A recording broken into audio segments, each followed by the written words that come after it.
बहुत इंपॉर्टेंट है। मेरी दिक्कत है बैंक निफ्टी में। बैंक निफ्टी कल भी हमारी यही राय थी कि अब थोड़ा थक गया है और अगर आपने 2000 पॉइंट की रैली खेल ली है तो थोड़ा वेट कर लीजिए, या तो 42 600 क्रॉस करने दीजिए इसको फ्रेश मोमेंटम के लिए, या इसको रिएक्शन देने दीजिए। अब आप एक बड़ी रैली के बाद कंसोलिडेशन हेल्दी होता है एक्चुअली एक इंडेक्स, एक लीडिंग इंडेक्स के लिए। 41 500 से 700 अगर किसी तरीके से आपको मिल जाए तो वो गॉडसेंड होगा। 42 400 से 500 पर लगातार प्रॉफिट बुकिंग आ रही है। मैं फिर कह रहा हूं, लेकिन नया हाई पॉसिबल है मई में अगर 41 500 पर सपोर्ट आ गया तो, और 41 500 अगर इस डिक्लाइन में नहीं टूटा तो। लेकिन फ्रेश खरीदारी अगर अब आपको करनी है तो या तो जैसा मैं कह रहा हूं पोजिशनली, या तो 42 600 का वेट करें या फिर थोड़ा सा रिएक्शन का वेट करें और 41 600 700 के करीब। कल आज सुबह एक रेंज मेंशन की गई थी, वो थी 17 610 से 17 766, छोटी रेंज कल की रेंज। अब हमने एक्चुअली उसको ब्रेक कर दिया, वो इनसाइड डे अब एक्चुअली नहीं रहा बिकॉज कल का लो अब ब्रीच हो गया है। अब सबसे इंपॉर्टेंट बन गया है हर्षदा परसों का लो। परसों का लो नहीं टूटना चाहिए। मैं बार बार एक्सप्लेन कर चुका हूं परसों के लो की सिग्निफिकेंस।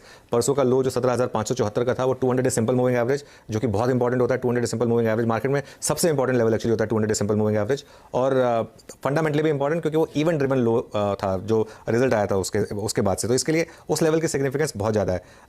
अब जो बड़ी रेंज है वो 17,550 से 17,750, मुझे लग रहा है विनर टेक्स ऑल।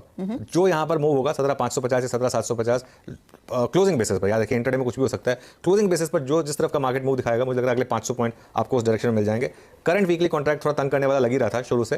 डायरेक्शन जो बड़ी डायरेक्शन है वो मेरे ख्याल से अगले वीकली कॉन्ट्रैक्ट में आएगी, जो कि मंथली एक्सपायरी भी है, प्लस मार्केट आईसीआईसीआई और रिलायंस के नंबर्स पर रिएक्ट करेगी उस वीक में, और बाकी के आईटी के नंबर्स भी आ जाएंगे। तो उस हिसाब से अब ये 2 दिन हो गए और मार्केट का ट्रैक रिकॉर्ड क्या रहा है, 9 दिन ऊपर फिर 9 दिन नीचे। अब मुझे रिस्क लग रहा है कि कहीं ये वापस 9 दिन नीचे वाली शुरुआत तो नहीं होगी ये निफ्टी की। इसके लिए वो बहुत इंपॉर्टेंट था वो जो लेवल्स मैंने मेंशन किए थे। इंडेक्स फ्यूचर्स में कुछ खास हुआ ही नहीं, 328 लॉन्ग और 106 शॉर्ट, और उसमें मैं देख रहा था निफ्टी बैंक निफ्टी में कोई इंडिविजुअल मामला कुछ था नहीं, और वो नेट शॉर्ट का जो आंकड़ा है अब वापस थोड़े से शॉर्ट बढ़ने लगे हैं।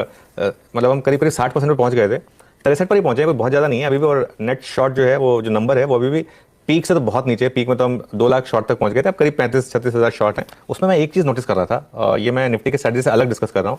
17,700 की कॉल और 17,700 की पुट, ये दोनों एक बार अगर आप स्प्लिट स्क्रीन पर रखें तो एक बहुत इंटरेस्टिंग चीज़ निकल कर आएगी, और मैं उसको प्रीमियम के साथ समझना चाहता हूँ। 17,700 के पुट 20% का ओपन इंटरेस्ट कम हुआ, प्रीमियम कुछ खास नहीं बढ़ा, हालांकि मार्केट गिरा, प्रीमियम कुछ खास नहीं बढ़ा। लेकिन दूसरी तरफ 17,700 की कॉल देखिए, यहाँ पर 48% ओपन इंटरेस्ट जंप हुआ, 1.3 करोड़ तक पहुंच गया, और करीब करीब प्रीमियम जो है ऑलमोस्ट आधा हो गया। इसका मतलब 17,700 पर बहुत अग्रेसिव कॉल राइटिंग हुई है, बहुत अग्रेसिव। और 17,700 का जो पुट राइटर है वो थोड़ा डर गया है, और उसने कल ही कवर कर लिया, क्योंकि उसको कल बिना कोई लॉस के कवर करने को मिल रहा था। 5% प्रीमियम जंप था, जिस भी लेवल पर बेचा हुआ कोई बहुत ज्यादा लॉस नहीं हुआ, उसने कवर कर लिया।